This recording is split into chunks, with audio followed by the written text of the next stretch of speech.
పండగలోనూ బాబు సర్కార్ క్రెడిట్ చోరీ అంటూ సాక్షి ఒక కథనం ఒక ఐటమ్ని ప్రొజెక్ట్ చేసుకొచ్చింది. కొబ్బరాకుల నడుమునున్న కోనసీమకు సంక్రాంతి తెచ్చే వన్నె వేరు, తెలుగు సంస్కృతి సంప్రదాయాలు వెల్లివిరిచే ఈ పండగ ఎక్కడా లేనంత వైభవంగా ఇక్కడ జరుగుతుంది. అందులోనూ మరింత ప్రత్యేకం ప్రబలోత్సవాలు. పెద్ద పండుగ కనుమ, ముక్కనుమ రోజున డాక్టర్ బిఆర్ అంబేద్కర్ కోనసీమ జిల్లా వ్యాప్తంగా సుమారు 40 ప్రబల తీర్థాలు జరుగుతాయి. వీటిలో ఖ్యాతి పొందిన కొత్తపేట జగ్గన్న తోటలో జరిగే ఉత్సవాలు. ప్రధాని మోడీని ఆకట్టుకున్న ఈ ప్రబల ఉత్సవం 3 ఏళ్ల క్రితం వైఎస్ఆర్సీపీ ప్రభుత్వం చొరవతో రిపబ్లిక్ డే పెరేడ్లో రాష్ట్ర శక్తంగా ప్రదర్శనకు నోచుకుంది.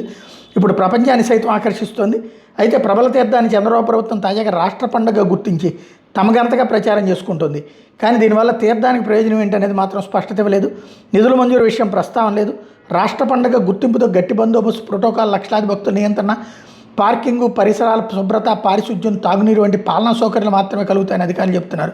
ఏటా ఇవన్నీ చేస్తారని కొత్తదేమీ లేదని వాళ్ళతో పాటు ప్రజలు కూడా అంటున్నారు. ప్రభుత్వం ప్రచారం చేసుకోవడం మినహా కొత్తగా వచ్చేదేమీ లేదని ప్రబల తీర్థ నిర్వాహకులు పెదవిరుస్తున్నారన్నటువంటి వార్తని హైలైట్ చేసింది.